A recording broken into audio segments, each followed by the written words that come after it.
আমি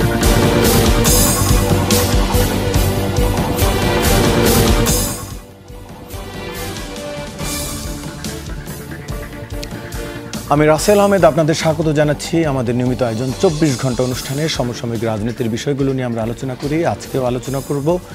আজ আমাদের আলোচনার বিষয় নির্ধারণ করেছি জনজীবনে রাজনীতির আধিপত্য। একটু জানতে চাইব এই বিষয়ে। আমাদের সাথে স্টুডিওতে 3 জন অতিথি এরই মধ্যে উপস্থিত হয়েছেন, তাদের সাথে শুরুতে আমরা একটু পরিচিত হইনি। ডান দিক থেকে শুরু করছি। রয়েছেন জনাব আজিজুল বারী হেলাল, তথ্য বিষয়ক সম্পাদক বিএনপি, আপনাকে আলোচনায় স্বাগত জানাচ্ছি। রয়েছেন জনাব রুহিন হোসেন প্রিন্স, সাধারণ সম্পাদক বাংলাদেশের কমিউনিস্ট পার্টি সিপিবি, আপনাকে আলোচনায় স্বাগত। এবং রয়েছেন জনাব মোহাম্মদ মিরাজ মিয়া, যুগ্ম সদস্য সচিব, জাতীয় নাগরিক পার্টি, আপনাকেও আলোচনায় স্বাগত জানাচ্ছি। রাজনীতির প্রসঙ্গে আমরা আসব, তো তার আগে একটু ধর্ষণ এবং যে মব জাস্টিস বলবো না কি বলবো আসলে শব্দটি, সেটি শুরু হয়েছে, সেটি নিয়ে একটু জানতে চাই। একটু জনাব মিরাজ মিয়া, একটু আপনার কাছ থেকে আমি একটু শুরু করছি। আসলে গেল কয়েকদিন ধরে নিশ্চয়ই আপনিও খেয়াল করেছেন যে ধর্ষণের ঘটনাগুলো যেমন বেশি অতিরিক্ত আকারে আসছে, আবার গেল 2-3 দিন ধরে শুরু হয়েছে, যেমন গতকাল খিলক্ষেতের একটি ঘটনা, একটি 16-17 বছরের এক কিশোরকে প্রায় মেরে ফেলছিল, এরকম একটা অবস্থা। এর 2-1 দিন আগে বরিশালে একজনকে পুরো পিটিয়ে হত্যাই করে ফেলা হয়েছে। আগে না হয় সরকারের আইন শৃঙ্খলার পরিস্থিতির প্রতি মানুষের ভরসা ছিল না, আস্থা ছিল না। এই সরকারের আইন শৃঙ্খলা পরিস্থিতির উপরও কি মানুষের ভরসা নেই? মানুষ কেন আইন নিজের হাতে তুলে নিচ্ছে বলে মনে করেন? প্রথমত আপনাকে অসংখ্য ধন্যবাদ এবং আজকের আলোচক হিসেবে আমার সাথে যারা আছেন সবাইকে ধন্যবাদ। দেখেন, একটি গণ অভ্যুত্থান পরবর্তী সময়ে আমরা দেখেছি বাংলাদেশের যে আইন শৃঙ্খলা বাহিনী, এই বাহিনীর যে মুরাল সেটি ফিরিয়ে আনতে অনেক সময় লেগে যাচ্ছে। আমি আরেকটু যদি একটু কারেকশন করি, আসলে আইন শৃঙ্খলা পরিস্থিতি এটি রয়েছে, বিচারের প্রতি তো মানুষের আসলে আস্থাহীনতার কারণে মানুষ নিজের হাতে বিচারটি তুলে নিচ্ছে। বিচার ব্যবস্থাও কি ধ্বংস হয়েছে? না, আপনার বিচার ব্যবস্থার সাথে তো আইন শৃঙ্খলা বাহিনীর সরাসরি জড়িত, প্রাথমিকভাবে জড়িত। আপনার যখন কোথাও কোনো অপরাধ সংঘটিত হয়, সেখানে আইন শৃঙ্খলা বাহিনী, বিশেষ করে পুলিশ যদি যথাসময়ে সেখানে উপস্থিত হয়ে যদি অপরাধীদেরকে আপনার গ্রেফতার না করে, তখন কিন্তু জনগণ তারা কিন্তু বসে থাকে না। তাদের মধ্যে যে কালেকটিভ যে একটা ক্ষোভ থাকে, তখন তাদের সেই ক্ষোভটাকে কেন্দ্র করে তারা কিন্তু আসলে গণপিটুনিটা শুরু করে। কালকে তো পুলিশের কাছ থেকে ছিনিয়ে নিয়ে গেছে।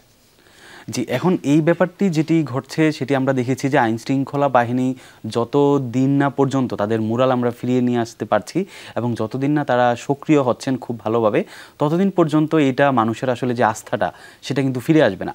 তো যে কারণে আমরা জাতীয় নাগরিক পার্টি থেকেও আমরা বারবার বলছি সরকারকে যত দ্রুত সম্ভব যে আইন শৃঙ্খলা বাহিনী রয়েছে তাদের মুরালটি দ্রুত ফিরিয়ে আনতে হবে এবং তাদেরকে আরও অ্যাক্টিভ ভূমিকা পালন করতে হবে। কারণ আইন শৃঙ্খলা বাহিনী আমরা দেখেছি গত জুলাই অভ্যুত্থানে তাদের বাংলাদেশে বিগত 15 বছরই ফেসিবাদী শাসন আমলে আমরা দেখেছি যে এই আইন শৃঙ্খলা বাহিনীতে ব্যাপক পরিমাণে দলীয়করণ হয়েছে। যখন দলীয়করণ হয় তখন তার সরকার পতনের পরে ওই আইন শৃঙ্খলা বাহিনীর কিন্তু মুরাল থাকে না। আমরা দেখেছি যে আন্দোলনের সময় পুলিশ এমনও হয়েছে যে গুলি শেষ হয়ে গেছে, তারপর সে বলছে যে গুলি নিয়ে আসো, আমরা আবার গুলি করব। তাহলে এই ধরনের পুলিশ যারা ছিল, তাদের সরকার যখন চলে যায় তখন কিন্তু তারা আর কর্মস্থলে আসে না। তো যে কারণে আসলে এবং জনগণের পুলিশের প্রতি যে একটা কালেকটিভ ক্ষোভ ছিল, যে অ্যাঙ্গার ছিল, যে রিজেন্টমেন্ট ছিল, সেটার কারণে আমরা দেখেছি যে পুলিশের প্রতি এই কালেকটিভ ক্ষোভ থেকে পুলিশরাও, যারা এখন তো সব পুলিশ তো আর দলীয়করণ হয় না, কিছু ভালো পুলিশও ছিল, তো যে কারণে পুলিশের মধ্যে যে একটা মুরাল সেটা আসলে নষ্ট হয়ে যায়। তো এটা যতদিন ফিরে না আসছে, যতদিন পুলিশ অ্যাক্টিভ না হচ্ছে পুরোপুরিভাবে, ততদিন পর্যন্ত কিন্তু আসলে জনগণের এই কালেকটিভ ক্ষোভকে, এই রিজেন্টমেন্টকে আপনি আসলে এভাবে চলতেই থাকবে না।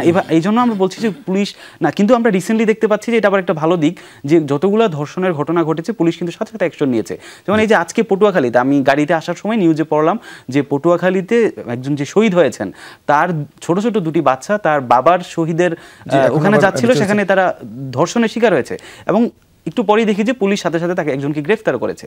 তো এরকমভাবে পুলিশ যত দ্রুত পুলিশ অ্যাক্টিভ হবে, তত দ্রুত আমি বিশ্বাস করি যে এই ধরনের যে গণপিটুনি বা মব জাস্টিস কিংবা মব কিলিং যেটাই বলেন না কেন, সেটা বন্ধ হয়ে যাবে।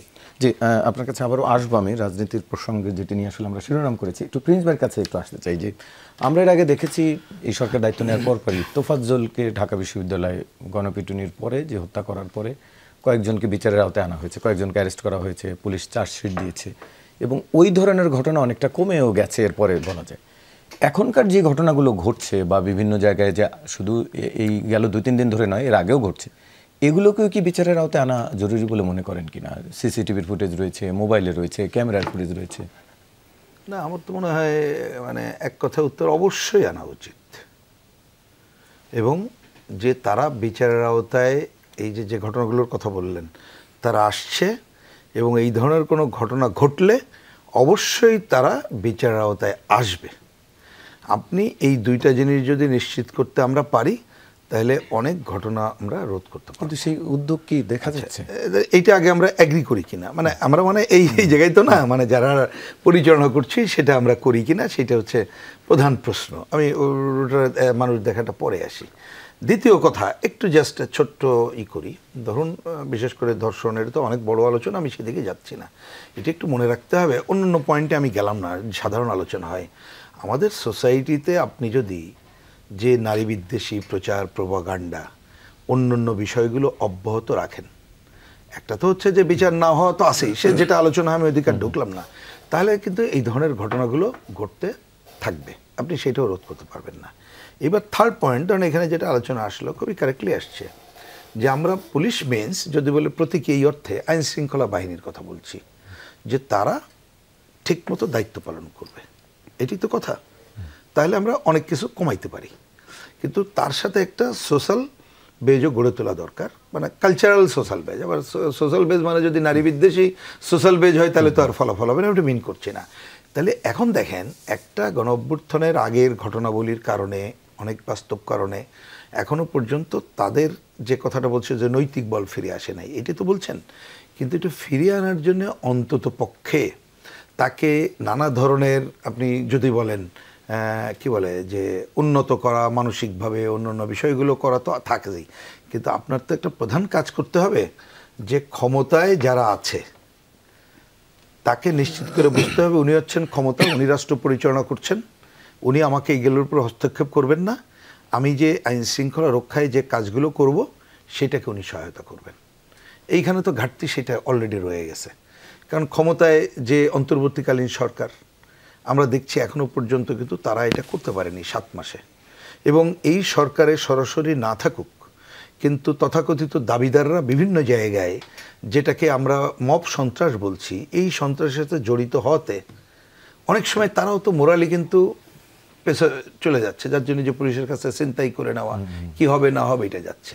তাহলে এইটা করতে গেলে আপনি যদি মিনিমাম দ্রুততার সাথে অন্য যে কথাগুলো বললাম ওইটার সাথে আপনি যদি একটা চোখের সামনে আনতে পারেন যে দ্রুত একটা নির্বাচন, আমি দ্রুত মিন্স এটা আবার ভুল বোঝাবুঝি না হলে বলি, নির্বাচন নিয়ে কথা বললে এটুক না বললে হয়তো মানুষ বুঝতে পারবে না, নির্বাচন ব্যবস্থাটা ফেল করে গেছে। নির্বাচনে তার জন্য যা যা সংস্কার করা অবশ্যই করতে হবে, কিন্তু মানুষের চোখের সামনে যদি আনতে পারি যে একটা নির্বাচন হচ্ছে, এটা নির্বাচিত সরকার আসছে, তাহলে আপনি পুলিশ বাহিনী এবং অন্য বাহিনী, আমি এটার সাথে আমি লিঙ্ক করছি, তাহলে সেও কিন্তু একটা আস্থার জায়গা ফিরে পাবে, যে না ঠিক আছে আমি তাহলে আগে যাওয়ার জায়গাটা যাবো। এই সামগ্রিক কাজটাই করতে হবে। সেই প্রসঙ্গে আসছি, তার আগে একটু হেলালের কাছ থেকে এই প্রসঙ্গে একটু জানতে চাই যে আসলে এই যে বিচার হাতে তুলে নেয়ার বিষয়ে মানুষ যে হাতে তুলে নেওয়া শুরু করেছে, সেক্ষেত্রে আসলে রাজনীতিবিদদেরও কিছু করণীয় আছে কিনা, নাকি এমন যে যতদিন পর্যন্ত ক্ষমতায় না আসবে ততদিন পর্যন্ত কিছু করার নেই, এমন কিছু কিনা? না, এই কথাটা ঠিক না। আমি প্রথমে একটু শুরু করতে চাই যে আপনার আজকে যে টাইটেল জনজীবনে রাজনীতির আধিপত্য, সে প্রসঙ্গে আসছি আমরা একটু পরে। এটাই নিয়ে শুরু করতে চাচ্ছি যে আসলে জনজীবনে রাজনীতির আধিপত্য না, জনজীবনে রাজনীতি চলমান। কারণ রাজনীতি এমন একটা অবিভাজ্য বিষয়, একটা ইনডিভাইজিবল পার্ট, মানে এটা জনগণের সাথে থেকে রাজনীতিকে বিচ্ছিন্ন করা যায় না, একটা অবিচ্ছেদ্য অংশ। সুতরাং জনজীবনে রাজনীতির আধিপত্য না, জনজীবনে রাজনীতির চলমান অবস্থা এবং চলমান জনজীবনে রাজনীতি, এটাকে আধিপত্য বললে আপনি রাজনীতিকে একটু মেলাইন করারই আমি মনে করি। তারপরে একটা বক্তব্য যে দেখেন আজকে যে মব তৈরি হয়েছে, মব বলবো কিনা এটা নিয়েও কিন্তু বিতর্ক আছে, কারণ বাংলাদেশে আমাকে একটু বলতে দেন, মবের সূচনা হয়েছিল সেই 2011 সালে 13 সালে খুব সম্ভব, শাহবাগের গণজাগরণ মঞ্চ।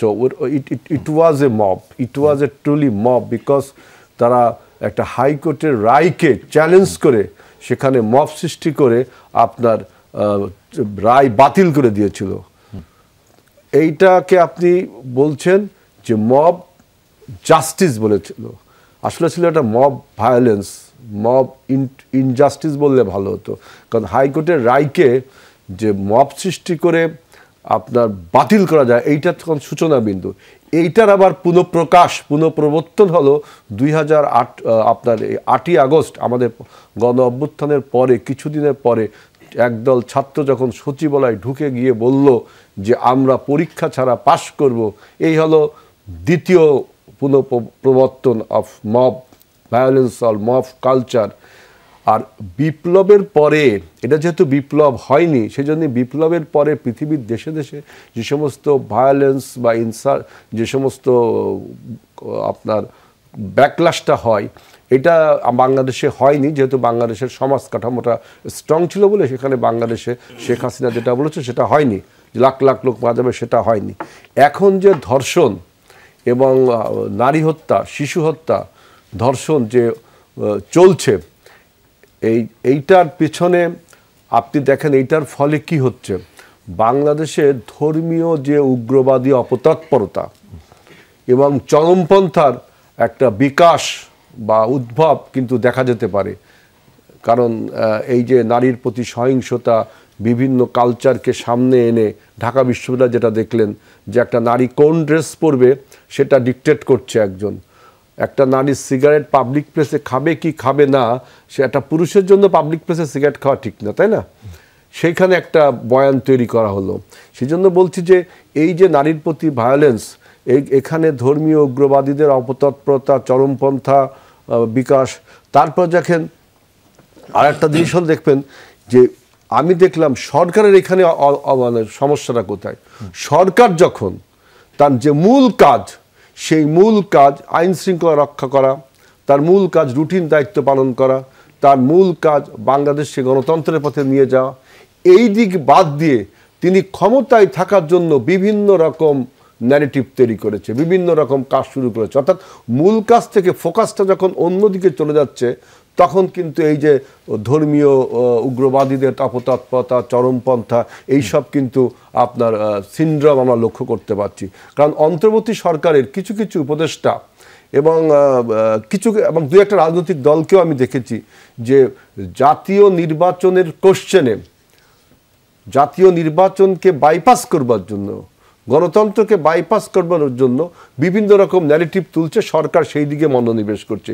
এবং এই সুযোগে এই যে ধর্মীয় উগ্রবাদ, চরমপন্থা এবং এর সাথে পরাজিত ফ্যাসিবাদ, সবাই একাট্টা হয়ে আমাদের গণ অভ্যুত্থানকে নস্যাৎ করার একটা অপচেষ্টা চালাচ্ছে। এই জন্য আমি বলছি, জনজীবনে রাজনীতির যে চলমান রাজনীতি, এইখানে আমাদেরকে বুঝতে হবে যে বর্তমান সরকার তার যে দায়িত্ব, সে দায়িত্বের অতিরিক্ত দায়িত্ব, যে দায়িত্ব তার বহন করার প্রয়োজন নেই, এই যে আপনাদের গণতন্ত্রের যে উত্তরণ এবং মানবাধিকার প্রতিষ্ঠা এবং ভোটের অধিকার, এইটার দিকে নজর না দিয়ে, গণঅভ্যুত্থানের মূল চেতনা তো এইগুলোই ছিল, এইটার দিকে নজর না দিয়ে তিনি কোনো একটা পক্ষকে রাজনীতিতে সুযোগ করে দেওয়ার জন্য একটা সংস্কার, উনি সংস্কার কথা বলছেন, আমরাও বলছি। আমি একটু বলি, এক মিনিট বলি। দেখেন, সংস্কার, আমরা কিন্তু সংস্কারের পক্ষে, আমরাই সংস্কারের প্রস্তাব দিচ্ছি। কিন্তু আমি দেখলাম এই সরকার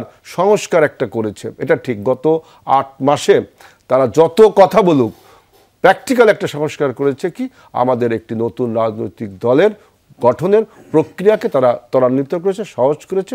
এটার জন্য সরকারকে ধন্যবাদ দিতে হয়। এই সংস্কার প্রসঙ্গে আমি আসবো, তবে যেটির কথা বলছিলেন যে রাজনীতির আধিপত্য হওয়া উচিত কিনা, সেটি নিয়ে একটু প্রসঙ্গে যেতে চাই। একটু শুরুতে মিরাজ ভাই, একটু আপনার কাছে জানতে চাই, যেটি নিয়ে গেল কয়েকদিন ধরে আলোচনা, ঢাকা ওয়াসার যে নিয়োগ নিয়ে, যে কারণে আমরা আসলে আধিপত্য বলছিলাম, সেটির প্রসঙ্গে আসছি।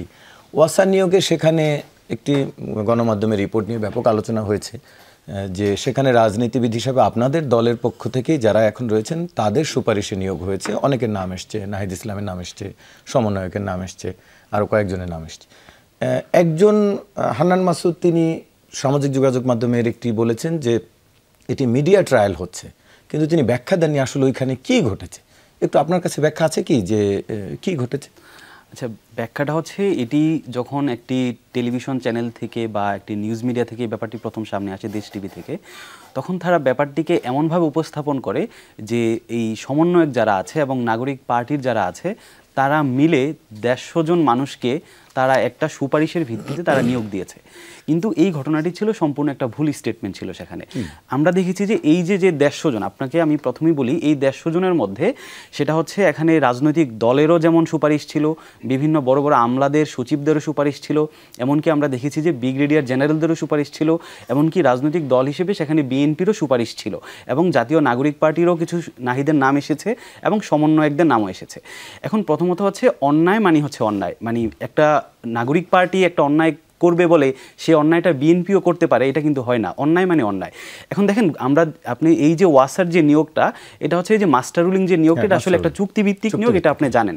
এটা গত 15 বছর ধরে এভাবেই হয়ে আসছে। সরকারের বিভিন্ন মন্ত্রণালয়ের অধীন যে প্রকল্পগুলো থাকে 3 মাস 6 মাস, তখন এগুলো আসলে সুপারিশের ভিত্তিতে আসলে নিয়োগটা হয়ে থাকে। তো এখন আমরা যেহেতু নতুন রাজনৈতিক একটা বন্দোবস্তের কথা বলছি, আমরা মনে করি যে এটা স্থায়ী নিয়োগ হোক কিংবা মাস্টার রুলিং হোক কিংবা আউটসোর্সিং যেটাই হোক না কেন, এটার একটা প্রপার একটা সিস্টেম থাকা উচিত। বাংলাদেশে আসলে একটা গণঅভ্যুত্থানের পরে এখানে যে পরিমাণ বেকারত্বের হার, এটা এখানে একজন বেকারের জন্য একটা 3 মাসের অস্থায়ী চাকরিও এটা কিন্তু তার জীবনের জন্য অনেক গুরুত্বপূর্ণ বিষয়। এ কারণে আমরা যেটা বিশ্বাস করি যে এই ধরনের আউটসোর্সিং নিয়োগগুলো হলেও, এটা অস্থায়ী হলেও, এখানে একটা প্রপার বিজ্ঞপ্তি থাকবে, শর্ট সিলেবাসে একটা পরীক্ষা হবে এবং স্বচ্ছতার ভিত্তিতে নিয়োগগুলো হবে। এবার পয়েন্টে আসি যে এই যে নাহিদের নাম এসেছে এবং সমন্বয়কদের নাম এসেছে, এখানে নাহিদের বিষয়টি আসলে নাহিদ এটার সাথে কোনোভাবেই জড়িত না। এখন সমন্বয়কদের যে নামগুলো এসেছে, এবং আমি নাম তো পাশে ছিল, জি পাশে ছিল, কিন্তু এটার সাথে নাহিদ কোনোভাবেই জড়িত না, এটার আরো প্রপার ইনভেস্টিগেশন হোক। এখন দ্বিতীয় যে বিষয়টা আসে, দেখেন সমন্বয়কদের থেকে যে 10 থেকে 12 জন, এই 150 জনের মধ্যে সমন্বয়কদের থেকে মাত্র 10 থেকে 12 জনের নাম এসেছে, এবং ওই 10 থেকে 12 জন আসলে কারা? এখন যদি প্রশ্ন করেন ওরা কারা, এবং ওই 10 থেকে 12 জন হচ্ছে তারা যারা আসলে স্নাইপারে গুলিবিদ্ধ হয়েছিল, এবং ওই 10 থেকে 12 জন হচ্ছে তারা যারা হচ্ছে জুলাই গণ অভ্যুত্থানে সিভিয়ারলি আহত হয়েছে, যাদেরকে সন্ত্রাসী ছাত্রলীগ একদম পিটিয়ে যাদের আসলে একদম কোমর পর্যন্ত ভেঙে দিয়েছে, এরকম 10 থেকে 12 জনকেই সমন্বয় একটা সুপারিশ করেছিল। এবং আমি নাগরিক যখন কমিটিতে ছিলাম তখন এমনও দেখেছি যে বিভিন্ন যারা আহত আছে, তিনি তার ফ্যামিলির একমাত্র সন্তান, এবং গুলিবদ্ধ হওয়ার কারণে তিনি তার হাত পা কোনোভাবেই নাড়াতে পারছেন না, এবং ফ্যামিলি সহ এসে তারা কান্নাকাটি করে যে কোনো রকমভাবে যে অস্থায়ী নিয়োগ যেগুলো আছে সেগুলোতে আমাদেরকে চাকরিতে বসানো যায় কিনা। তখন আমরা এগুলো সরাসরি অপোজ করেছি যে একটা নাগরিক কমিটি কিংবা নাগরিক পার্টি এগুলো আমাদের কাজ নয়। তো ওই জায়গা থেকে যেহেতু সমন্বয়কদের ডাকে এই মানুষগুলো আন্দোলনে এসেছিল, এবং তার আর কোনো অন্য উপায় ছিল না, যে কারণে ওই থেকে 10 থেকে 12 জন একদম সিভিয়ারলি আহতদেরকেই ওই সমন্বয় একটা সুপারিশ করেছে। তো এখন আমরা যেটা বলছি, প্রপার প্রক্রিয়া অনুসরণ করেও তো দেয়া যেত, মানে ওটা দেওয়া যেত, কিন্তু নিউজটা হচ্ছে এমন ভাবে এসেছে যে পুরো 150 জনের যে নিয়োগটা, এটা আসলে সমন্বয়, আমি ধরে নিলাম 150 জনের নাম বেশি এসেছে, কিন্তু ধরলাম 10 জনকেই সুপারিশ করেছে নাগরিক পার্টি। সেটি কি আপনাদের যে উদ্দেশ্য, নতুন বন্দোবস্তের কথা আপনারা বলছেন, নতুন সিস্টেমের কথা বলছেন, আপনারা কোটার বাইরের কথা বলছেন, তার সাথে আসলে যায় কিনা? আমি ওইটাই বলছি যে আমরা বিশ্বাস করি যে এই যেই ট্র্যাডিশনাল যে প্রথাটা চলে আসছে এই আউটসোর্সিং নিয়োগের ক্ষেত্রে যে সুপারিশের ভিত্তিতে, এটা পরিবর্তন করে এখানে আসলে একটা বিজ্ঞপ্তি হবে এবং স্বচ্ছতার ভিত্তিতে নিয়োগগুলো হওয়া উচিত। আমি বিশ্বাস করি যে এই প্রকল্পগুলোতে, তার মানে ওই সুপারিশটা ঠিক হয়নি বলছেন যে ওরা আহত হলেও আমার কাছে মনে হয়েছে যে একটা প্রক্রিয়ার মধ্য দিয়ে যাওয়া উচিত। জি, আমি বুঝতে পেরেছি। একটু হিলাল ভাইয়ের কাছে জানতে চাই, প্রিন্স ভাইয়ের কাছে একটু আমি পরে আসছি। হিলাল ভাইয়ের কাছে জানতে চাই যে বিএনপি স্থায়ী কমিটির সদস্য মির্জা আব্বাস তিনি বলেছেন, চাঁদাবাজি দিয়ে যে দলের শুরু সেই দলটা আমাদের বলে বিএনপি ক্ষমতা এলে দেশের কি হবে।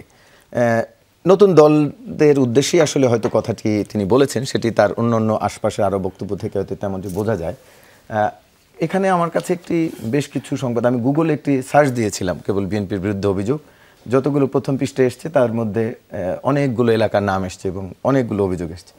গতকালকে আরেকটি সংবাদ পেলাম, শরীয়তপুরের ভিজিএফ চাল বিতরণ নিয়ে বিএনপির দুপক্ষের সংঘর্ষ, আহত 4।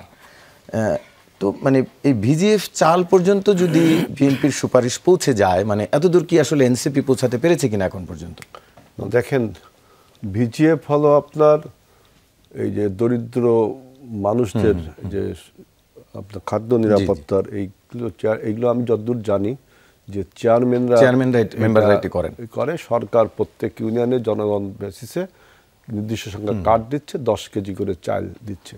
সেই চেয়ারম্যান মেম্বাররা হয়তোবা এই চাল বিতরণে কাকে ছিন্নমূল, কাকে দরিদ্র বলছে আর কাকে বলছে না, এটা একটা সমস্যা। হয়তো এক চেয়ারম্যান বলছে এ দরিদ্র, মেম্বার সাহেব বলছে হয়তো এ দরিদ্র না, তাদের একটা পলিটিক্যাল ট্যাগ আছে, এটা ঠিক না। তারা চেয়ারম্যান না, তারা জনপ্রতিনিধি না, যারা করেছে। আপনার তারই ভুল, নিউজটা ভুল। কারণ চাল তো আর জনগণের কাছে দিতে পারে না, জনপ্রতিনিধির কাছে দিই। চেয়ারম্যান যদি না থাকে সেখানে মেম্বার থাকে, বুঝছেন?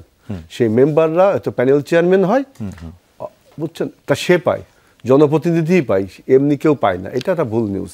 সুতরাং এই চেয়ারম্যান মেম্বার তাদের রাজনৈতিক পরিচয় সহ এসেছে। হ্যাঁ, একজন চেয়ারম্যান মেম্বার তাদের তো পলিটিক্যাল একটা পরিচয় থাকে।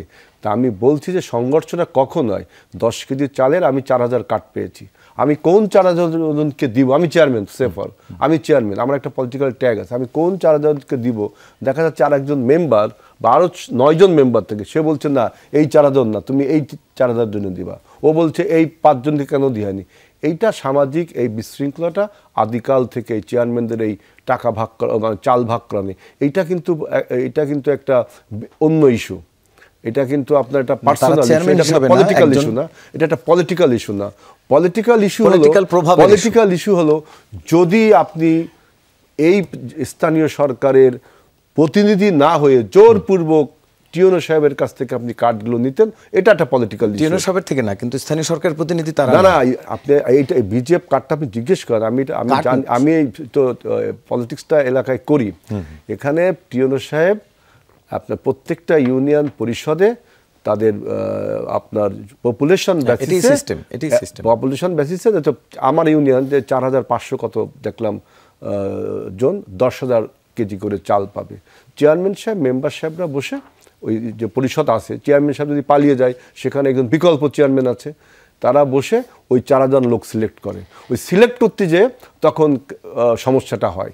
এটা একটা আপনার স্থানীয় ইস্যু, এটা কোনো পলিটিক্যাল ইস্যু না। পলিটিক্যাল ইস্যুটা হলো এইটা, যখন আপনি বলছেন যে এই যে নতুন যে দল এনসিপি, তারা দেখেন এই দল গঠনের আগেই আমি কিন্তু এই দলকে সবচেয়ে বেশি আমরা বিএনপি হাইলি কংগ্রাচুলেট করেছি এই দলকে। নতুন রাজনৈতিক দল বাংলাদেশে প্রতিষ্ঠিত হোক, নতুন মত প্রতিষ্ঠিত হোক, এটা আমাদের নেতা শহীদ রাষ্ট্রপতি জিয়াউর রহমানের কল্যাণেই আজকে নতুন রাজনৈতিক দল সৃষ্টি হচ্ছে। বহু দলীয় গণতন্ত্র আমরা ইন্ট্রোডিউস করেছিলাম বিদায়। এই নতুন দল আপনার হওয়ার আগেই ডিসি নিয়োগে, বিভিন্ন নিয়োগে, ইভেন সচিবালয়ের বিভিন্ন পদায়নে আমি কিন্তু নিজে দেখিনি, পত্রিকা এবং টেলিভিশন গণমাধ্যমের খবর, লোক পরস্পরায় খবর, আপনার সোশ্যাল মাধ্যমের খবরে দেখলাম তাদের একটা ব্যাপক প্রাধান্য রয়েছে। সর্বশেষ দেখলাম ওয়াসাদ যেটা বলছেন যে যারা জুলাই গণ অভ্যুত্থানে নিহত হয়েছে শহীদ, সেই পরিবারকে চাকরি দেওয়ার জন্য। এখন আপনি দেখেন মুক্তিযোদ্ধার বিরুদ্ধে, মুক্তিযোদ্ধাকে যখন আওয়ামী লীগ, বিষয়টা বোঝার চেষ্টা করেন, মুক্তিযোদ্ধাকে যখন আওয়ামী লীগ নিজের ব্যাগে ভরতে চেয়েছিল, পুরো মুক্তিযোদ্ধার ব্যাগেজটা সে নিজেই বহন করতে চেয়েছিল, কাউকে সে মুক্তিযোদ্ধা শেয়ার দিতে চায় না, যদিও আওয়ামী লীগ মুক্তিযোদ্ধা করেছিল না। কিন্তু আমাদের এই ছাত্র ভাইরা, এরা তো আমাদের এই যে 24-এর গণ অভ্যুত্থানের সন্তান, তাই না? তারা যদি এখন এই 24-এর গণ অভ্যুত্থান ছাত্র জনতার অভ্যুত্থান, তারা যদি এখন টোটাল এই গণ অভ্যুত্থানের চেতনাকে নিজেদের ব্যাগেজ কাঁধে করে বলে এই শহীদ, তাহলে কিন্তু আবার সেই 71-এর আওয়ামী লীগ সেই ভুল তারাও করতে যাচ্ছে। আবার আপনার কাছে ফিরবো, তবে একটু প্রিন্স ভাইয়ের কাছে আমি জানতে চাইবো, তার আগে একটু বিরতি নিয়ে আসি, বিরতির পরে একটু জানতে চাইবো যে যেই হারে আসলে কেন্দ্র থেকে তৃণমূল পর্যন্ত চাকরি কিংবা এই যে ভিজিএফ এর কথা বললাম, সব তৃণমূল পর্যন্ত যে হারে আসলে দখল বা চাঁদাবাজির অভিযোগ আসছে, এবং সব ক্ষেত্রেই এর পেছনে রাজনীতিবিদ হচ্ছে তার পরিচয়, সেটি যেই দলে নতুন দল হোক বা পুরনো দলগুলি হোক, এটি হলে কি রাজনীতিবিদদের প্রতি মানুষের আসলে আস্থাটি ফিরবে কিনা, মানে যেই আস্থা হারিয়ে গিয়েছিল বিগত সময় সেটি আবার ফিরবে কিনা, সেই প্রশ্নটি রেখে আমি একটু বিরতি নিয়ে আসি। দর্শক, ফিরছি, সঙ্গেই থাকুন। আবারও স্বাগত, দেখছেন 24 ঘন্টা। আলোচনায় ফিরতে চাই। জনাব রহিন হোসেন প্রিন্স, একটু আপনার কাছে জানতে চাই, যেটি বলছিলাম যে আসলে যে চিত্র দেখা যাচ্ছে তাতে আসলে রাজনীতিবিদদের প্রতি মানুষের আস্থা ফেরানোর মতো পরিস্থিতি আছে কি? আচ্ছা, আমি আপনার এক কথায় এটার উত্তর দেওয়া যায়, কিন্তু তার আগে আমি ছোট 2-3টা কথা বলি আজকের আলোচ্য সূচি ধরে। এবার আসি, আপনি যে টাইটেলটা করেছেন, আমার বিবেচনায় যে জনজীবনে যে আধিপত্যটা এখন আমরা দেখছি সেটা রাজনীতির না, অপরাজনীতির। তা আপনি মানে কি, আমরা যদি এইটাকে দূর করতে পারি তাহলে অনেক সমস্যার সমাধান হবে। আচ্ছা, এই ব্যাপারে আমি বেশি ব্যাখ্যা না, ছোট্ট করে যদি বলি, রাজনীতিটা কি জনগণের কল্যাণের জন্য হবে, ব্যক্তির জন্য হবে, গোষ্ঠীর জন্য হবে, ক্ষমতাকে ব্যবহার করার জন্য হবে? ছোট্ট প্রশ্ন। আপনি জনকল্যাণ হলে তার একরকম জিনিস, আর যদি ব্যক্তি, গোষ্ঠী, ক্ষমতা, দাপট তার জন্য হয়, তাহলে আলটিমেটলি স্বৈরাচার ফ্যাসিবাদ হবে।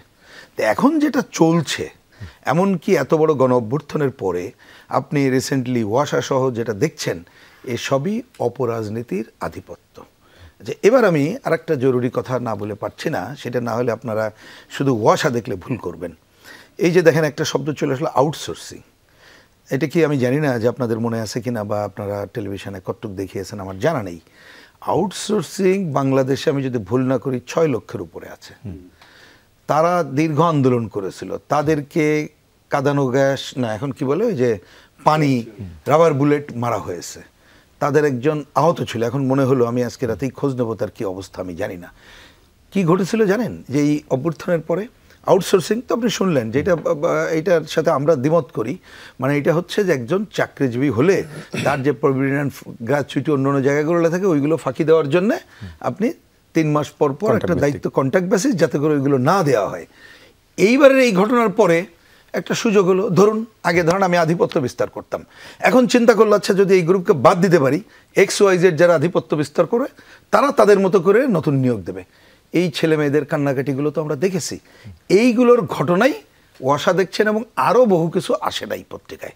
তাহলে হচ্ছে কি, এইটা তাহলে আপনি যদি প্রথমে যে কথাগুলো আমি বলি, যে এই গভর্নমেন্টকে আমরা প্রথম দিন বলেছিলাম 12ই আগস্ট পরিষ্কার করে বলেছিলাম, যদিও আউটসোর্সিংয়ের ব্যাপার না, কিন্তু বোঝার জন্য বলেছিলাম যে আপনি যাই করেন প্রথমে একটা ছোট্ট নীতিমালা করে ফেলেন, তারপরে বিকল্প। তখন অবশ্য ছিল যে ওই যে দোসরদের সরিয়ে ফেলার জায়গাটা ওই পয়েন্টে ছিল। তখন আমরা বলেছিলাম যে সেই কাজ করতে গেলেও আপনি প্রথমে একটা নীতিমালা করবেন এবং দক্ষ, যোগ্য, দল নিরপেক্ষ ব্যক্তিকে নিয়োগের ব্যবস্থা করবেন।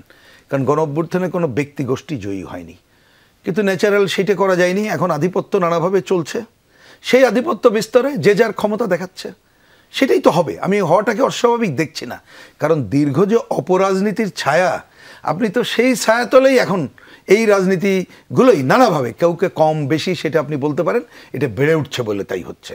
আর এটা যদি চলতে থাকে, এবার আপনি যে প্রশ্ন দিয়ে আমাকে করেছেন, সহজ উত্তর, এই রাজনীতির প্রতি মিনিমাম বোধসম্পন্ন কোনো মানুষের সাপোর্ট থাকবে না। আলটিমেটলি সে দোষারোপ করবে কাকে জানেন? রাজনীতিকে। সেটাই হবে আমাদের অন্যতম ট্র্যাজেডি। তাহলে আমাদের দরকারটা কি ছিল? আমরা বলি যে একদিকে এই যে অপরাজনীতি, তাকে প্রতিস্থাপন আপনি যদি করতে হন, তাহলে নীতিনিষ্ঠ রাজনীতি দিয়ে করতে হবে। আর নীতিনিষ্ঠ রাজনীতি একদিনে হবে না, আপনাকে পুরোটা করে দিতে হবে, জনগণের উপরে ছেড়ে দিতে হবে, নির্বাচনের উপরে ছেড়ে দিতে হবে, স্বচ্ছতা জবাবদিহির উপরে ছেড়ে দিতে হবে। আর আপনি সমস্ত জায়গায় উইদাউট আইন নিয়মকানুন কিছুই করা যাবে না। টেলিফোন, হ্যালো, এইসব বাতিল করার কাজটা করতে হবে। এইগুলো করতে হবে দৃঢ়তার সাথে। কিন্তু আমি দুঃখ এবং ক্ষোভ নিয়ে বলতে চাই, আমাদের অন্তর্বর্তীকালীন সরকার এবং যারা সংস্কার জিগির তোলে, তারা একটা কথা বলার বারবার চেষ্টা করে, এক্ষুনি যে কোনোভাবে করে যেতে হবে। আমরা যখন বিনয়ের সাথে বলি, ভাই কেন এত দায় আপনাদের? দায় জনগণকে দেন না, রাজনীতিবিদদের দেন। তখন খুব গম্ভীর হয়ে বলেন, ও রাজনীতিবিদরা বা দলীয় সরকার ক্ষমতায় আসলে এইগুলো করবে না। তা আমি এখন তাদেরকে প্রশ্ন করি, এই গত 7 মাসে এ ধরনের কি কি হয়েছে শ্বেতপত্র প্রকাশ করেন।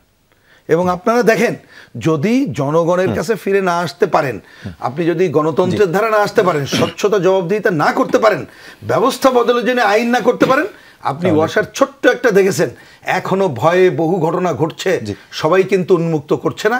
এইটা এক সময় না এক সময় আরো বেশি উন্মুক্ত হবে। এবং আমি এখনই তো শ্বেতপত্র প্রকাশের দাবিও করছি। মিরাজ ভাই, একটু আপনার কাছে জানতে চাই, একটু প্রসঙ্গ পরিবর্তন করতে চাই। একটি গণমাধ্যমের সাক্ষাৎকারে আমাদের দলের আহ্বায়ক নাহিদ ইসলাম বলেছেন, জাতীয় নাগরিক পার্টি চায় না আওয়ামী লীগ নির্বাচনে অংশ নেক। এটি নতুন নয়, এটি এর আগেও বলেছেন। যেটি প্রিন্স ভাই বলছিলেন যে জনগণের কাছে বিচারের দায়।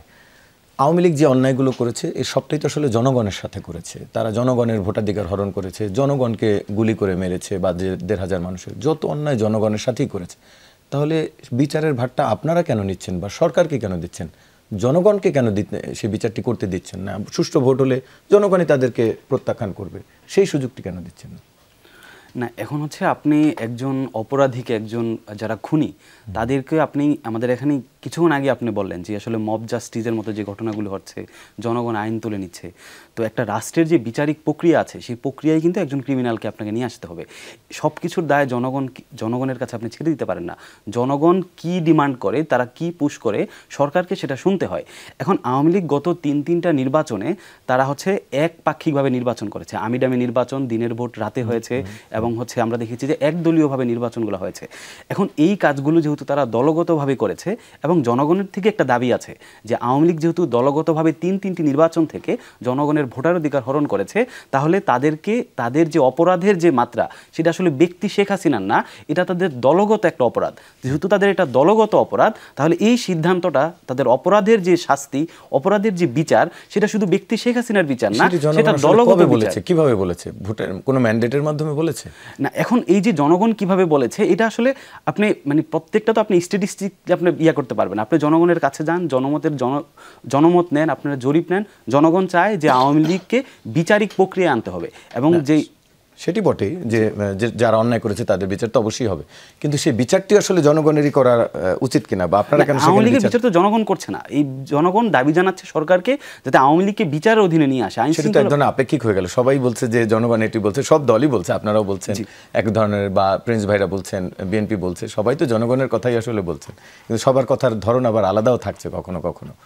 সেটি তো সত্যি। তাহলে এখানে আলাদা থাকছে, মানে যেমন দল হিসেবে কেউ বলছে যে আওয়ামী লীগকে নিষিদ্ধ চাই, আবার দল হিসেবে কেউ বলছে যে ব্যক্তি কেন্দ্রিক যারা দোষর ছিল, যারা খুনি ছিল তাদের বিচার চাই, আবার কেউ বলছে যে দল হিসেবে আওয়ামী লীগের বিচার চাই। তো এই ক্ষেত্রে আমাদের যে নির্বাচন কমিশনার যে রয়েছে, আইন শৃঙ্খলা বাহিনী যারা রয়েছে, এটা তাদের একটা সম্মিলিত সিদ্ধান্ত আসতে হবে, এবং জনগণ কি চায় সবগুলোর একটা কালেকটিভ রূপ দিয়ে আওয়ামী লীগের বিচার প্রক্রিয়া। বুঝতে পারছি আপনি বলছেন যে জনগণ এটি চাইছে, সেই কারণে সরাসরি না বললেও জনগণ এটি হয়তো কোনো না কোনো মাধ্যমে বলছে, বা আপনারা জনগণের প্রতিনিধি হয়ে বলছেন।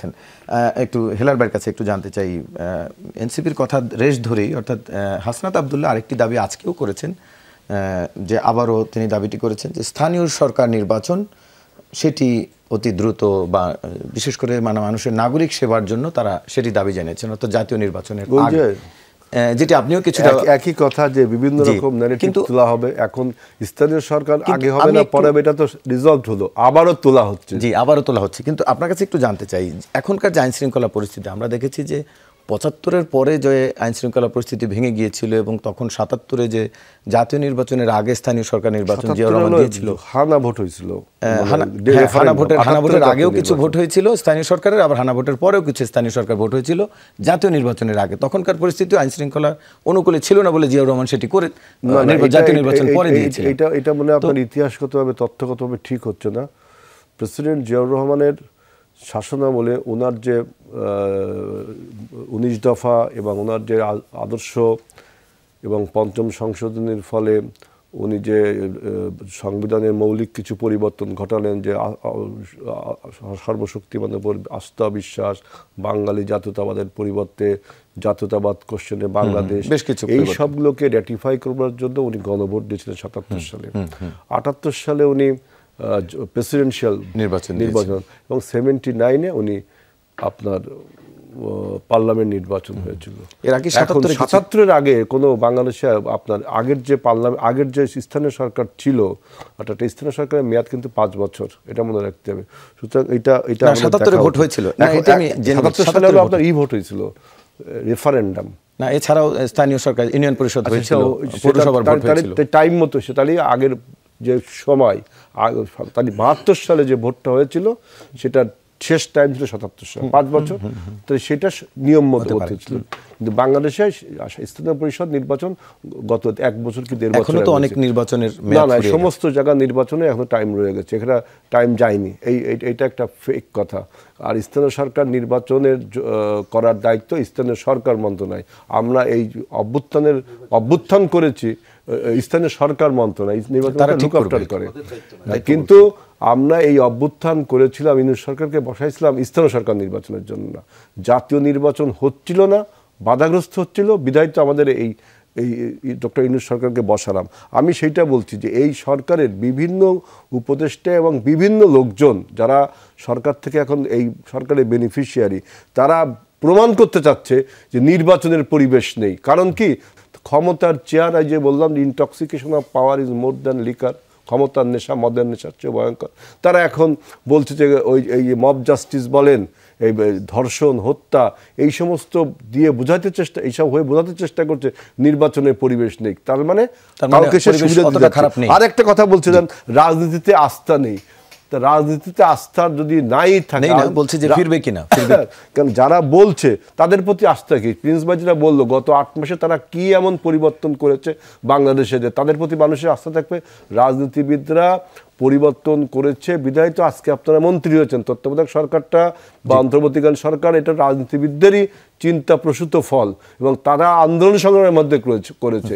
এখন আপনি এসে বলছেন যে রাজনীতিবিদ মানুষের আস্থা নেই। মানুষের আস্থা আছে বিদায় এখনো মানুষ চায় যে রাজনৈতিক সরকার দেশ পরিচালনা করুক। দেখেন এই রাজনৈতিক শূন্যতার মধ্যে, এই যে রাজনৈতিক শূন্যতার মধ্যে আজকে দেখেন কত ভারত থেকে কিন্তু অপপ্রচার। আমি আবারও আপনার কাছে ফিরবো, তবে তার আগে একটি বিরতি নিয়ে আসতে চাই। দর্শক, ছোট্ট একটি বিরতির পর ফিরছি, সঙ্গেই থাকুন। আবারও স্বাগত, দেখছেন 24 ঘন্টা। আলোচনায় ফিরতে চাই আমরা একটু। জনাব রুহিন হোসেন প্রিন্স, একটু আপনার কাছে আসতে চাই। যেটি প্রথম পর্বে হেলাল ভাই বলছিলেন, সেটির রেশ ধরেও একটু আপনার কাছে জানতে চাইব। তিনি বলছিলেন যে গণজাগরণ মঞ্চ ছিল একটি মব, সেটি নিয়ে একটু আপনার কাছে জানতে চাইব। সেই গণজাগরণ মঞ্চে আপনাদের অবস্থান ছিল, সরব উপস্থিতি ছিল, এবং এখন অভিযোগ করা হচ্ছে বাম দলগুলো আওয়ামী লীগকে ফেরানোর চেষ্টা করছে। এই ধরনের একটি অভিযোগ রয়েছে মাঠে, সেটি কারা করছে সেটি একটু জানতে চাইব। পাশাপাশি গণজাগরণ মঞ্চ কি আসলে মব ছিল, নাকি আওয়ামী লীগের পক্ষে ছিল, নাকি কি ছিল আসলে? একটা বলি, মানে সময় যেহেতু নাই, এই জন্য আমাকে ছোট পয়েন্ট বলতে হচ্ছে। প্রথমে মব আসলে হয়তো হেলাল সাহেব মনে করতে পারেন, কিন্তু মব আসলে সেটা নিয়ে ওটা একটা গণজাগরণ ছিল, যেটা ধরেন এইবারের আমরা বলি যে একটা স্বতঃস্ফূর্ত ছাত্র জনতার গণ অভ্যুত্থান হয়েছে। মবটা হয় একটা জায়গায় যে একটা বিশেষ উদ্দেশ্যে কাজটা করা হয়, কিন্তু ওইটা ছিল যুদ্ধাপরাধীদের বিচার, এই ধরনের একটা বড় প্রশ্নকে সামনে রেখে, এবং সেটাই বাংলাদেশের মুক্তিযুদ্ধের পক্ষে সব মানুষ সমর্থন করেছে। এখন অনেক ঘটনায় সেইটার ক্ষমতাসীনরা বা এইখানে তার সুবিধা মতো ব্যবহার করে, সেটা অন্য বিষয়। যেমন ধরেন এইবারের গণ অভ্যুত্থানের অনেক পজিটিভ, কিন্তু উগ্রপন্থীরা তার একটা সুযোগ নিচ্ছে, ওই সময় ক্ষমতাসীনরা তার সুযোগ নিচ্ছে, এটা একটা অন্য আলোচনা। এই পয়েন্টে এইটুকুই বললাম সময়ের বিবেচনায়। দ্বিতীয় বক্তব্য হচ্ছে, যেটা আমি দেখলাম কিছু জায়গায় আমার বিবেচনা এটা মিসলিডিং, এবং এটা একেবারেই কি বলবো, কল্পনাপ্রসূত। কারণ এটা খুবই স্বাভাবিক যে যারা পতিত স্বৈরাচার বা আরও অন্যান্য অপশক্তি, আধিপত্যবাদী, তারা নিশ্চয়ই কারোর কি বলবো নিজেরাই আসতে চাইবে। কিন্তু আমাকে যদি বলেন তারা আসতে চাইবে কি কারণে, যে যার কাছে আসলে তার স্বার্থ রক্ষা করতে পারে। কিন্তু বামপন্থীরা তো তার স্বার্থ রক্ষাকারী হবে না, বামপন্থীরা তাদের বিরুদ্ধে সংগ্রাম করেছে। আমি প্রকৃত বামপন্থী বলছি, তাদের সাথে যারা ছিল ওই বামপন্থী বললে তো হবে না। সুতরাং এইটা আমি মনে করি যে এইটা হয়তোবা সিনসিয়ারলি কেউ যদি বলে ভুল করছে, অথবা কেউ পরিকল্পিতভাবে এটা বলছে, যার কোনো মূল্য নাই, মূল্যহীন আর কি। জি মিরাজ ভাই, একটু আপনার কাছ থেকে জানতে চাই যে অভিযোগ এর মধ্যে গণ অধিকার পরিষদ থেকে দাবি তোলা হয়েছে দুজন উপদেষ্টাকে পদত্যাগের বিষয়ে। এটি তো সত্যি যে তারা ভবিষ্যতে আপনাদের সাথেই হয়তো যোগ দিবে, কারণ আমরা নাহিদ ইসলামকে দেখলাম দায়িত্ব থেকে সরে এসে 2 দিনের মধ্যে তিনি আবার আপনাদের দলে যোগ দিয়েছেন। এই দাবির প্রেক্ষিতে কি বলবে আসলে? দেখেন, বর্তমান উপদেষ্টা পরিষদ যিনি আছেন এবং যে কেউ, আমাদের দলের প্ল্যাটফর্মটি ওপেন, যে কেউ আমাদের দলে আসতে পারে। কিন্তু প্রশ্ন হচ্ছে যারা সরকারে আছেন তারা আমাদের দলকে ফেসিলিটেট করছেন কিনা। যদি করে থাকে, আপনি এমন কোনো প্রমাণ দেখাতে পারবেন না যে জাতীয় নাগরিক পার্টিকে সরকার থেকে সহায়তা করা হচ্ছে, যেটি হেলাল ভাই প্রথমেই বলার চেষ্টা করেছে যে সরকার গত 6 মাসে যেটি করেছে, একটি নতুন দলকে তারা ফেসিলিটেট করেছে। আমরা আসলে দেখেন, আমাদের যে দলটি গঠিত হয়েছে, এটি আমরা প্রথমে আসলে কমিটি আকারে গিয়েছে, একদম থানা পর্যায়ে কমিটি পর্যন্ত গিয়ে নাগরিক কমিটি একটা দল উপহার দিয়েছে, এবং এর সাথে সরকারের না আছে কোনো ফাইন্যান্সিয়াল কোনো ফেসিলিটেশন, না আছে অন্য কোনোভাবে আইনি প্রক্রিয়ায়। আমরা যে দলটি গঠন করেছি এটি ঐকান্তিকভাবে এই গণ অভ্যুত্থানের যারা শক্তি ছিল তাদেরকে নিয়ে। এটি হচ্ছে প্রথমত। দ্বিতীয়ত হচ্ছে, দেখেন টকশোতে মাত্র 2 মিনিট সময় থাকে, তো এই ব্যাখ্যা করার সময়টা আসলে থাকে না যে এই সরকার আসলেই শুধু একটা নির্বাচনের জন্য আসছে কিনা। দেখেন, এই সরকার যদি শুধু নির্বাচনের জন্যই আসতো, তাহলে মানুষ দেয়ালে দেয়ালে লিখে রাখতো না যে বাংলাদেশ 2.0, অর্থাৎ তারা নতুন বাংলাদেশ লিখে রাখতো না, তারা দেয়ালে দেয়ালে লিখে রাখতো না আমরা নতুন সংবিধান চাই, আমরা খুনিদের বিচার চাই, আমরা স্বাধীন বিচার ব্যবস্থা চাই। এই সরকার থেকে এর চেয়ে বড় ম্যান্ডেট আর নাই। রাজনীতিবিদরা কি করেছে গত 53 বছর? আমি যদি একটু শেষ করি, আপনি দেখেন এই নির্বাচিত সরকাররা এসেই কিন্তু বারবার তারা অনির্বাচিত হয়ে যায়। আমরা দেখেছি যে বিএনপির বিরুদ্ধেও কিন্তু আপনার জনতার মঞ্চ গঠিত হয়েছিল, তারাও কিন্তু নিজেদের মতো করে সরকার বসানোর জন্য তারা বিতর্কিতভাবে বিচারপতিদের জন্য বয়স বাড়িয়েছিল, যেটা আওয়ামী লীগও দেখেন 2008 সালে নির্বাচনের মাধ্যমে এসেই তিনটি নির্বাচন অনির্বাচিত হয়েছে। অর্থাৎ রাজনৈতিক দলগুলো, আমি আসলে এই ধরনের পক্ষে বিপক্ষে যেতে চাই না। অর্থাৎ আমরা টকশোতে আসলেই দেখি যে একটা দল বা আরেক দলকে খালি কিভাবে ব্যাশিং করা যায়, এই ধরনের প্র্যাকটিস থেকে বের হয়ে আমরা আসলে কিভাবে ভালো কাজ করে জনগণের মাঝে যে ইতিবাচক পরিবর্তন এনে এটার মধ্যে পাল্টাপাল্টি তো বক্তব্য থাকবে নিশ্চয়ই। একটু এই জায়গাটা আমরা পরিবর্তন আনতে চাই। আপনার কাছে জানতে চাই, আপনারা জি একটু আপনার কাছে জানতে চাই যে আপনারা বারবার নির্বাচনের কথা বলছেন, কিন্তু ঐক্যমত্য কমিশনের যেই মিটিং অনুযায়ী, যে সংস্কার কমিশনের প্রস্তাব অনুযায়ী যে আপনাদের মতামত জানানোর কথা, সেই ক্ষেত্রে বিএনপি এখনো সময় নিচ্ছে। সরকার নির্ধারিত বিএনপি 17টা দলই এটা সরকার যে এমসিকিউ সিস্টেম দিছে, এই সিস্টেমে সংক্ষিপ্তভাবে বলা যায় না। তো 166 দফা যে সংস্কার প্রস্তাব, আবার অনেকে তো জমাও দিয়েছে। অবশ্যই যারা দিচ্ছে তার সবার পলিটিক্যাল ম্যাচুরিটি একরকম না। 3টা দল দিচ্ছে, প্রিন্সবাড়ি তো এখনো দেয়নি, প্রিন্সবাড়ি তো এখনো দেয়নি, আরো অনেক বড় বড় দল দেয়নি, অনেকেই দেয়নি। অর্থাৎ এইটাকে পুরো বিষয় না। বিষয় আমার মিরাজের কাছে প্রশ্ন, আমি পড়েছিলাম যে নিজের মাথায় নিজে হাত রেখে সান্ত্বনা দেওয়া যায় কিনা। তিনি কি রাজনীতিবিদ না? বলছে 53 বছরের রাজনীতিবিদরা কিছু করেননি, তার দায় বা তো নতুন শুরু করেছে, তার মানে পূর্বের সমস্ত পূর্বপুরুষদেরকে মেলাইন করছে। তাহলে বলুক যে তার পূর্বপুরুষরা সবাই ব্যর্থ, তিনি সফলতা দেখাবেন, চেষ্টা করবে তারা, বলছে। এই বক্তব্যটা কি আসলে একটা পলিটিক্যাল ম্যাচুরিটির পরিচয় দেয়? কোনো 53 বছরের রাজনীতিবিদরা না করতো তাহলে আজকে আপনি এই সফলতা পেতেন না। 17 বছরে এই ফ্যাসিবাদের বিরুদ্ধে যে জমিনটা তৈরি করেছিল এই দেশের জনগণ, এদেশের সমস্ত রাজনৈতিক দলগুলো, তার উপর দাঁড়িয়ে আপনি বাংলাদেশ কাঁপানো 34 দিন। আপনি দেখেন আপনার রাশিয়ার বিপ্লবের শেষ 15 দিনে যে বিদ্রোহটা হলো, ওই 15 দিনে যারা বিদ্রোহ করেছে তারা কি গোটা রাশিয়ান বিপ্লবের ক্রেডিট নিয়ে নিল? ফ্রান্সের বিপ্লবের শেষে যারা বাস্তিল দুর্গ ভেঙে ফেললো তারা কিন্তু, এবং আপনার সিরিয়াও একই ঘটনা, লাস্ট 10 দিনে যারা এইচডিএস করলো। আমি সেটা বলছি যে রাজনীতিবিদরা 53 বছরে কিছু করেনি, এই বক্তব্যটা ভুল। আরেকটা কথা উনি বলছেন যে কি, যে আরেকটা কথা উনি কি যেন বললেন যে বিএনপি কি যেন বললেন আপনি, তাদের বিরুদ্ধেও অভিযোগ এসছে, তাদের বিচারকদের বয়স বাড়ানো হয়েছিল, সেই অভিযোগ উঠেছিল। একটু শেষ করতে হচ্ছে, সেই অভিযোগের নিশ্চয়ই আবার আরেকদিন আমরা আলোচনা করার সুযোগ পাবো। আপনাদের তিনজনকে আলোচনার জন্য ধন্যবাদ জানাচ্ছি। দর্শক, এই ছিল আমাদের আজকের 24 ঘন্টার আয়োজন। এতক্ষণ সাথে থাকার জন্য ধন্যবাদ সবাইকে।